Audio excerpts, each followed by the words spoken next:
la pondération des revenus locatifs. Dans une vidéo précédente, je vous expliquais comment continuer à emprunter malgré le fait d'atteindre les 35% d'endettement. Je vous montrais également comment les banques calculent aujourd'hui l'endettement dans le cadre d'un investissement locatif. Et je faisais référence au loyer pondéré à percevoir. Le but d'un investissement locatif est de toucher un loyer payé par un locataire que vous choisissez. Cela en mettant le moins d'argent possible de votre poche, voire au contraire de générer un revenu supplémentaire correspondant à la différence entre le loyer perçu et l'échéance de prêt payé. C'est la notion du cash flow, assez simplifiée, je vous l'accorde. De votre côté, vous allez donc devoir cibler les opérations avec le plus de rentabilité possible pour toucher le maximum de cash flow. Seulement, la banque ne va pas faire les mêmes calculs que vous. Ses objectifs ne sont pas les mêmes. Son but principal à elle, ça va être de limiter au maximum le risque de non-remboursement. Elle va donc prendre des précautions. Elle va s'assurer que vous êtes solvable. Elle va prendre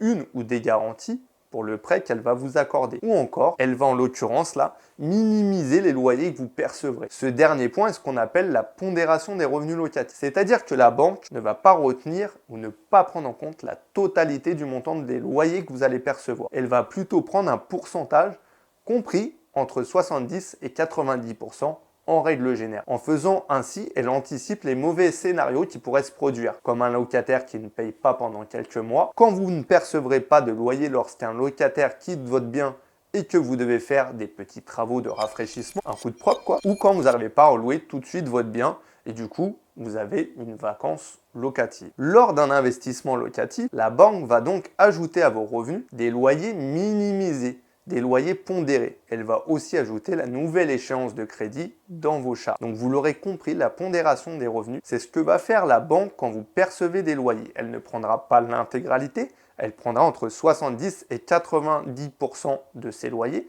pour la plupart des banques. Pour d'autres, elles prendront 100% de vos loyers, mais c'est de plus en plus rare. Pareil, quand vous avez des locations courte durée, que vous percevez des loyers issus de la location courte durée, faites très attention, la plupart des banques aujourd'hui ne les prennent pas en compte. Ça veut dire qu'elles ne vont pas retenir les loyers que vous touchez, elles vont prendre juste votre charge de crédit. Donc ça va augmenter fortement votre taux d'endettement et votre dossier risque de ne plus passer à cause de ça. Comment vous pouvez faire pour contrer ça? Vous pouvez demander à l'agent immobilier qui réalise la vente de vous faire une estimation locative sur de la location classique. Vous allez me dire mais c'est n'importe quoi parce que les revenus de location classique longue durée ne correspondront pas aux revenus issus de la location courte durée. C'est vrai. Mais est-ce que vous préférez ne pas avoir du tout de revenus pris en compte ou des loyers un peu moins importants, mais en tout cas des loyers quand même qui vont venir augmenter vos revenus et impacter le moins possible votre taux d'endettement? Donc faites très attention à ça. Vous pouvez demander à l'agent immobilier qui parte sur la partie haute des loyers perçus, des loyers locatifs que vous pourrez encaisser sur de la longue durée. Ça pourra compenser un petit peu ça. Après, vous avez d'autres banques qui prendront en compte les loyers issus de la location courte durée, mais qui ne prendront que 50% de ces loyers-là.